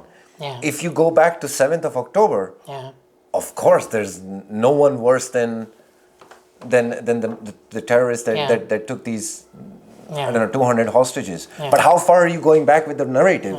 And how many people understand it? I tell you how far. Theodor Herzl, he was a German. He was a German Jew. And he was actually, for the longest time of his life, he was supporting the idea, hey, there's no big difference between Jews and Germans. We just assimilate. We just do everything we can to become as German as possible. And we But will did be it German. work? It didn't work. They always said, hey, as a Jew, we don't want you here, you fucker. So he realized by trying it, no, they don't want us. And because he made this experience for, I don't know, 20 or 30 years, then he said, listen, what? We need our own place. We need our own place where there are only Jews. We rule ourselves. We give up. And we will not be the minority, and we will not be tolerated or persecuted. And he came up with the idea that the Jews should have their own state. Right, but there were already people living there, from what I understand, when he came Many Jews were living in Germany. No, I'm talking about the Palestinian. No, I'm talking that this was the guy who invented Zionism. Right, so when they relocated and they decided this was a decades-long process. That some settled, some bought land, and then there were massacres against them. Right, so that's what I'm saying. You know, how far you go back is when you find out who is at fault. Yeah, because, you know, if you look at this area of land in the beginning of the 20th century, it was basically empty. It was almost empty. And there's also the theory when the Jews, because the Jews, wherever they go, they are very ambitious, they are literate, they're organized, you know, they start business. They started farms. So then so-called Palestinians were coming from other areas to work there. This is why they get there in the first place. Because before that it was almost empty. Mm-hmm. And then later they say it's our land, we've been here always. No, it's just Arab people in the area, and basically it was part of the British Empire, as you know. You know, if you look at it, like, it's such a small piece of land. It's such a small, I always think, you know, can they just let go of this very, very tiny, it was, and when they took over, it was like 80% desert. Can't they just let this piece of land to them? Because it's the only state of Jews. I think we have 52 Muslim states. Can we have one Jewish state, which is so small? I think it's smaller than Schleswig-Holstein, one of the smallest states in Germany. Mm-hmm. Can't they just get over that? Get over that. It's just this very tiny land, and it's Jewish, okay? And I think what they can't get over is that in this country, which was like 80% desert, and these were people who were fleeing the Holocaust, who were populating. The first Israel government was speaking Polish because it was all Polish Jews who escaped the Holocaust. So, and they were able to build an economic empire. They were able to have all these patents and innovations, and they were able to have this vibrant economy, this huge economy, in this small, well, look at Egypt. They have 90 million people, and they're starving, and they're still not able to make any working economy there. Sorry, they're not able to do it. And even the ones who are doing it, sorry to say, it's the Copts, the Christians are there. They do a lot of the business in Egypt, you know that. Yeah, so I think it's the basis of anti-Semitism is just envy. It's just envy. It was also in Germany because the Jews were the successful lawyers, the successful doctors, the successful professors, the successful artists, successful filmmakers, whatever. I'm from classical music. There are so much great Jewish composers. You have no Judaism in your blood. You're German. Yeah. Danish German. Okay. There are so many Jewish composers, pianists, violinists, cellists. But far over the statistic probability, given that there are only 17 million Jews in the world. It's unimaginable that there are so many great authors, composers, pianists, and so on who are Jewish. Why? Because they're, I studied sociology. It's a theory of social comparison. Mm-hmm. You know, if your uncle is already a Nobel Prize winner, right, and the other grandfather from the women's side is a Nobel Prize winner, hey, you want to be a Nobel Prize winner. Right. In Germany, nobody wants to be a Nobel Prize winner because this is too far a goal. I'm happy if I'm just I'm a state employee in the administration. That's enough, you know. But if you're surrounded by people who are usually successful, or own a bank or an advertising agency or whatever, you want to do the same, right? Yeah, that's very interesting. You have this group in India who believe in Zarathustra. What are their names again? The Parsis.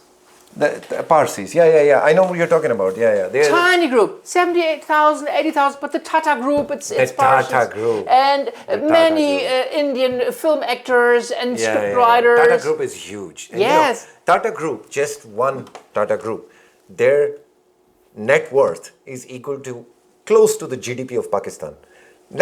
Just one. It's not even. And it's the Parsons. It's the Parsons. Yeah. And they're not Jews. But it's such a similar mechanism. Yeah. They are ambitious. They are probably very educated. And they are helping each other, They're helping each other.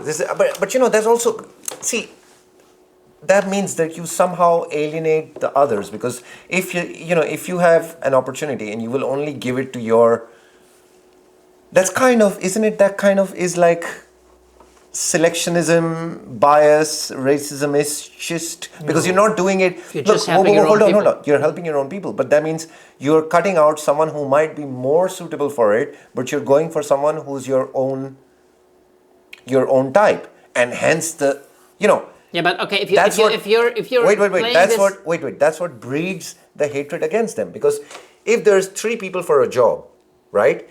There's 2 equally qualified, and one of them is a Jew. You will give it to a Jew as a Jew, and that's as a Jew, yeah. Yeah, and that's. It happened to me once. I am from the Brahmin community. Yeah. In the caste system, this is supposed to be on the higher caste, right? Very high. Just once, all through my years of working in India, the guy interviewing me, he asked me, "Are you a Brahmin?"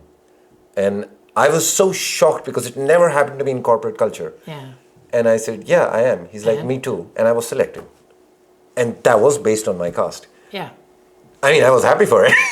but you know what I mean? Like it wasn't based on. So you understand this kind of helping your community, it kind of breeds this hatred towards the community, because Vivek, we're all free to do the same. Sure, but I'm just saying, from an outside. The thing is, we are free. Wait. To the outsider, you can see that why, as you said, the Germans hated the Jews. They hated the Jews because now you have favoritism towards your community. Vivek, I can only answer in saying things which are totally incorrect now. So the problem is, I'm a huge fighter for meritocracy. Meritocracy is like the biggest principle, like the founding principle of everything, right? Everything should be distributed according to a merit, right? Right. So. But then it means this is always this very good argument in the gender quota debate. If a company would select only across race or gender, and the other company selects across the merits, then the company who selects across the merits should be so much more successful than the other ones, right? Because they just get the best people. You go to Hollywood, it's all over the world. There's Jews, Russians, blacks, whatever. Right. Because they just need the best to make a film that really brings 1 billion in revenues. So racist companies don't have big economic prospects because they just shut out the really talented people, right? But then why are the Parsian and the Jewish companies so successful? Or another example to say, the Chinese in East Asia, and all of it, like in Indonesia, in Malaysia, in Thailand, the big business in Thailand is all about Chinese. In Malaysia, it's all about Chinese. In Indonesia, it's all about Chinese. So why? Because the Chinese, let's take this example because it's the most harmless and nobody thinks about racism here. Because the Chinese are so reliable, so ambitious, and if you would do fraud on your Chinese business partner as a Chinese, they would never do business with you again. You're dead. You're out. You have to give your best. You cannot cheat on the other one. And this is why the Chinese have this far overrepresented share in business in East Asia. They can rely on each other, and they are good, and they're dedicated. Okay? But look at the Thai people, right? Have you ever done business with the Chinese? Do you know how chaotic it is as a non-Chinese person? Is it? Oh my God. The contract doesn't mean anything. At the last minute, they can change the terms, rip you off, and say, hey, this is how it is. You want it or not? Oh, really? Oh, that's bad. They are really, really shrewd. penny. I mean, this is what I've heard from people who are translators for Chinese businesses who are doing business in Poland. I would say that the success of the Chinese in Thailand or Malaysia or Indonesia shows. Look at China. It's the oldest culture in the world. Yeah, but you also it's a very educated country. Education is very important. You have to learn these fucking 60,000 signs. I mean, it's already such an enormous burden to learn all of these kanji. But no. I think with the overwhelming common point between what you're saying, the success over here, is they have a lot of expendable capital. The Chinese as well, and the Jewish community as well. Where is it coming from? It's coming because they were always so successful. The Malaysians, well, I mean, the Malaysians, right? The Thais, the Indonesians, they could in that time, over time, also build up big corporations, but they don't do it. They don't do it. And they don't have this dedication, this organization, this education and so on. Sorry, you always go into this danger of sounding racist, right? Yeah, that's what I'm saying. I mean, they have favoritism. Have you been to Thailand? Sorry. No, not yet. The Thais are relatively laid back. Sure. Right? Compared to the Chinese, which are like buzzing like ants or like bees, they're always moving. And the Thais, the Malays, Indonesians, lay back. But there's also with lay back, or like Peter Thiel said in Berlin, with work-life balance, you don't found an international company. Yeah, but do you think there's a choice the Chinese have? You know how regulated and how many cameras and how much AI is there? If you are not following any rules or any laws, how they can find you, take money from your bank account without you having any say in it? So this is like the ultimate authoritarianism in China. No, I'm not praising China. I'm talking about the Chinese in the other countries. Listen, they are small minorities with a huge overrepresented economic share. Yeah, but they have no choice but to be industrious. You understand? The guy who's buzzing around like an ant, he has no choice. He just has no choice. He has to. But if you look at Malaysia, they even have a discrimination by law. State employees can only be Malays. They cannot be Chinese. Chinese are cut off. They cannot be a state employee. They have to go into the free economy. And the Malays, in the end, the Malays, you know what state administration means. You sit behind a desk, first you make a coffee, you make a tea, you call your mom, and let's see, what do I do today? Okay, this is the approach, because you get your money anyway. There has to be no efficiency, there's no control, there is no threshold, nothing. So it's easy money. Yeah, it's but never big money. The China model is it's so much you don't even have Google, you don't have WhatsApp there. I know, it's very bad. I mean, the Indians are also doing business all over the world, and now the Indians are the kinds of the Jews of Africa. You know that. Yeah, definitely. The Indians have been doing business in East Africa for 1,000 years. The Indians are the white people of Africa. They own most of the companies, the land. Yes. And you know what Uganda did? Also an example I love to bring out. Yeah. So there were 10,000 Indian merchants in Uganda. They were doing everything. And then when Idi Amin took over, he said, so you have 1 week. Back up and you're out. Yeah.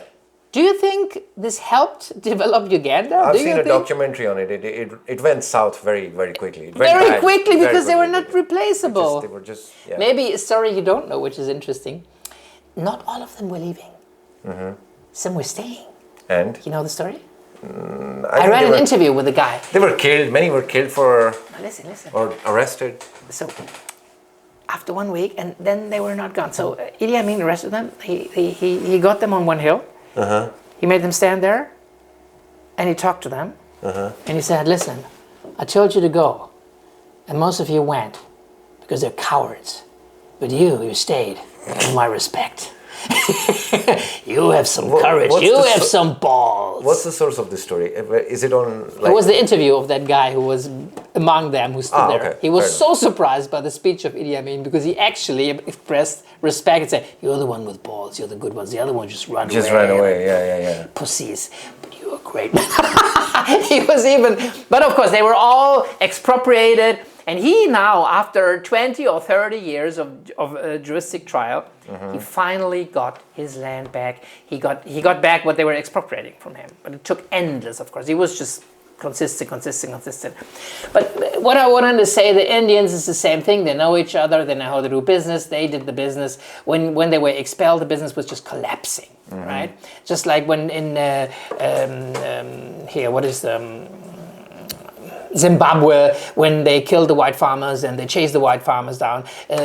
Zimbabwe was the big, like Ukraine, like exporting farmland, exporting grain. Now, because the white farmers are all gone and all killed, they have to import the whole food because it collapsed. It's an art to do farms. It's not so easy. You cannot just take it over and think it all works. No, you have to know how to do it. You have to know how to do it. And that's the same with the Indian merchants. They expelled them and the economy collapsed. So it's the same thing everywhere.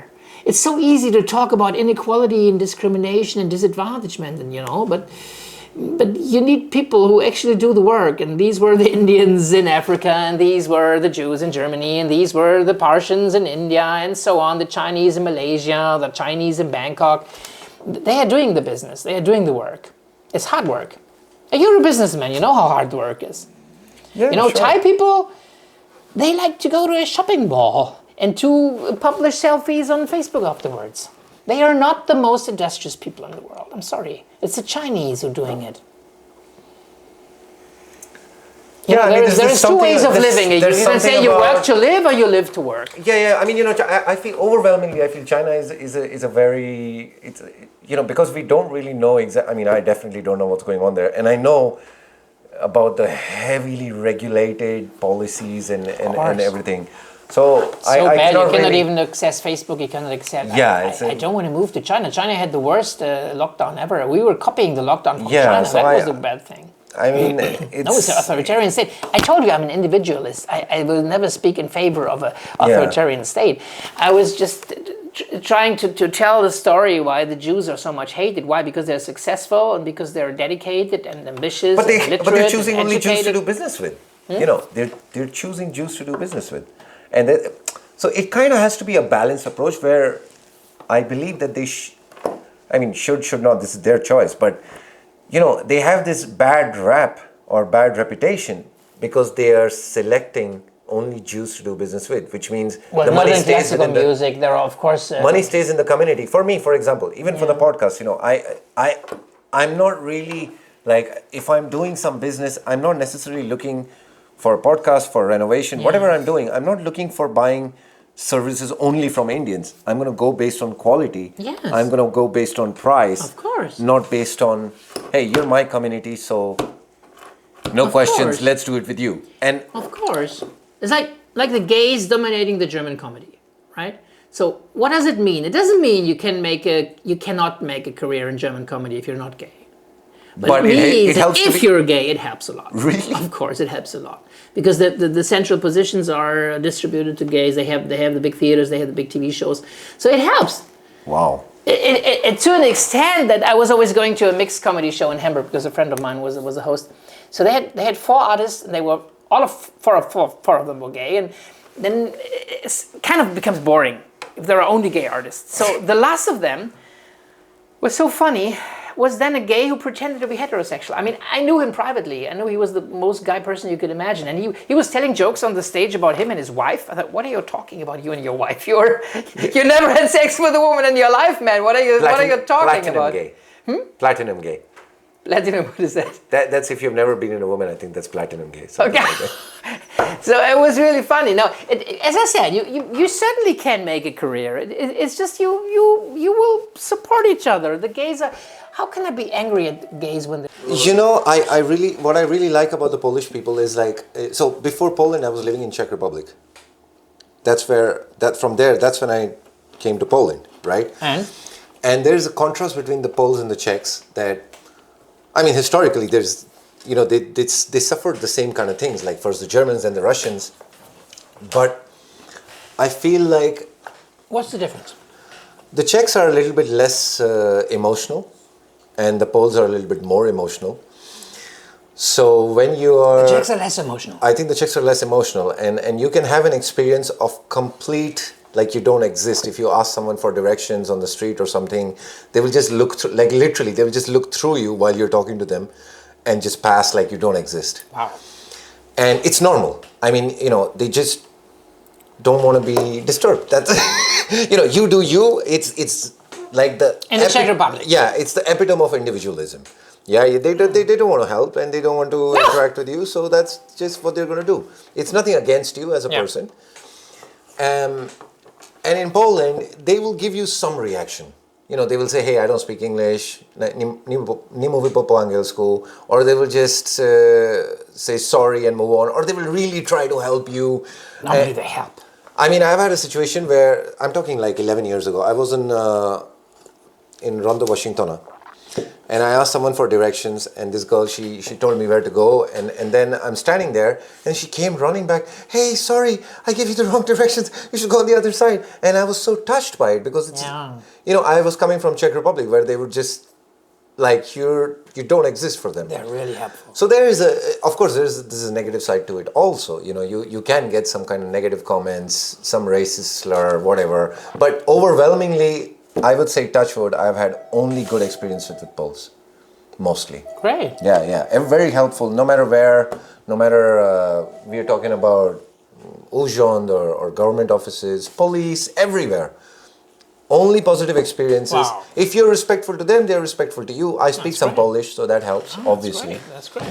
And when you were telling me in the beginning of the of this podcast that you've had only good experience despite being a German, that was a little bit shocking for me, because a lot of times I've heard people not respond positively about someone being German or learning German language. Never. And what I can say is... Maybe it's not the other way around. which is... The other way around. There were these two famous incidents. So the one was, I was going to Rossmann, German company, where here is like a... Yeah. Everybody goes to Rossmann. And I wanted to have a certain trash bag. So I kept the last trash bag and brought it there to make it easy, because I don't speak Polish. I'm looking for this kind of trash bag. Yeah. And the salesperson says, I don't know. How should I know? Go away. Go. I mean, a salesperson. Yeah. In Germany, the salesperson would never do this. They would say, hey, thank you, hello, and yes, bring you there, give it to you, trying to make you sell more, and so on. She was just going away. Very, very rude. But then there's my rule. I'm saying always, for every bad Pole, there's a good Pole. Oh, there's seven good ones. So it was immediately a woman saying, who was not working there, what are you looking for? Can I help you? And she showed me. Yeah. I was telling this story many Poles, and they would all say, oh, don't be so strict. She had a bad day. She didn't feel good. Maybe there was something in her family or with her son, and she was just authentic. Do you want her to smile when she feels bad? Do you want to force her to be a hypocrite? So everybody had the biggest understanding for her. So like this bad mood behavior is tolerated here. So sales personnel can be so unbelievably rude because it's tolerated, right? Yeah, but wait. But I have heard the same thing about German customer service, that it's not nice. So I will defend the Poles over here. Vivek, sorry, it will never happen in Germany. Never. It was the same thing in the post office. German people telling me that the German service is really bad. German people. I've never lived there. Compared. So compare it to the US, of course, they are overwhelmingly friendly. But I mean, honestly, when it comes to the friendliness of the US is here, Germany is here, Poland is here. And this you know is what? And Czech Republic doesn't exist. It's below the table. Believe me. There, if you go to a restaurant, really, and it's not, they know who they are. I'm not going to offend any Czechs by saying this. They know who they are. And the service over there is like, you went to the restaurant to bother this lady when she's working. Yeah, but now let me tell the other story, because it's even more important what to take away from it. So there was this, I was always in Poczta Polska and Zaska Kempa because I sent out my music sheet. So, and there were several ladies, and one lady, she always treated me like a dragon. Always very, very unfriendly. Okay. She was not even willing to understand one word of English, and and she was, so I thought, okay, she's a peace voter, she hates Germans, she's still angry about the Warsaw Uprising, blah, blah, blah. So I tried to avoid her. There was even one scene where I was standing in the queue, and I was the next to come, and I would have gone to the dragon. The other was, so I said to the lady behind me, you can go. You can go, yeah. She was an old lady, and she was hugging me. Oh, she so was happy. thanking me, because it seems not to be common in Poland that somebody lets someone pass. She was thanking me 10 times, and I was just trying to get rid of the dragon. I was not Sure. But then one day I was there, and the dragon was there, and there was a Polish guy, and I don't speak Polish, but it must have been like the guy says, "Okay, can you please do this and that for me?" "No, I can't." "Yeah, sorry, but we are here, and this is your task to do it." "No, I won't. I won't." "Yeah, but you have to. You have to. Sorry, it's your job, and I'm here for this. And you have to do it." "No way, I'm gonna do it. You can just piss off." So, I mean, this must have been the conversation. It's a person. So, and I realized it's not of me about It's not German. about you. It's just about her. She's just a dragon all her life, to everyone, to her father, to her son, to her poor husband. She's just It's terrible. an individual person thing. So, and this is this problem about this whole discrimination. You attribute things. You think someone is unfriendly, you think, yeah, because I'm German, or because I'm black, or because I'm brown. Yeah, or but it's just Indian. the person is just the You that's the don't person. never know why this is the case. You just don't know it. And this is, I had a conversation with a black friend here in Warsaw. Yeah, the Poles, they don't like me. They don't. Can you give an example? And he told the story. He flew in with a plane, and he was sitting beside a Polish woman, and he got a glass of Coca-Cola, but unfortunately, he poured the cola over the dress of the woman.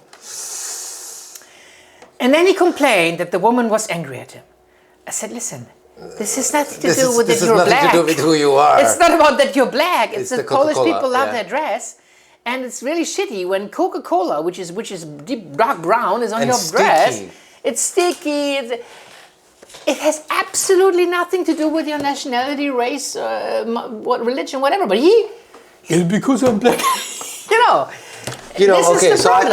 I think that's a very good positive note to let's say on to outro of the podcast. Yeah.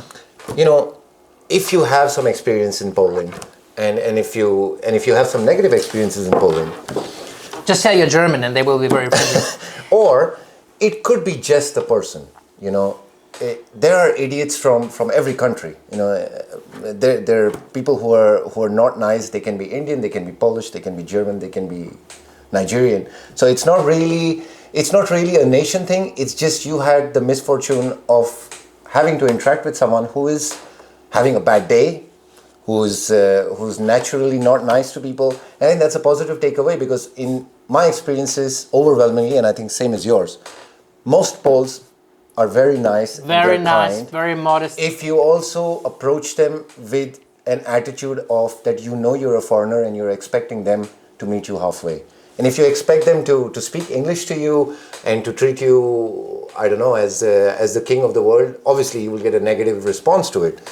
But overwhelmingly, it's been a very positive experience. Yeah, and sometimes they're stubborn. But as I said, for every bad Pole, There's at least 7 good ones. 7 good ones. Let me finish with a joke, just because we're just talking Sure. about the languages. So there is this old Pole. He's going to a rabbi Okay. and asks him if he can teach him Hebrew. Okay.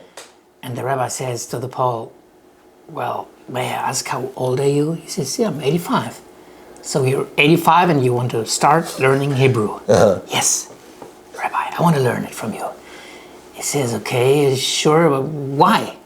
He says, yeah, because I'm dying soon. And when I die and I encounter my God, I want to speak his language, right? Okay. The rabbi says, okay, but what if you go to hell? And the Pole says, don't worry, I remember some German from school. Okay. It's a good one. Good. Thank you so much, Soren. Thank you. Yeah. Good. It's been nice to have you. Yeah. Have a good one. Good.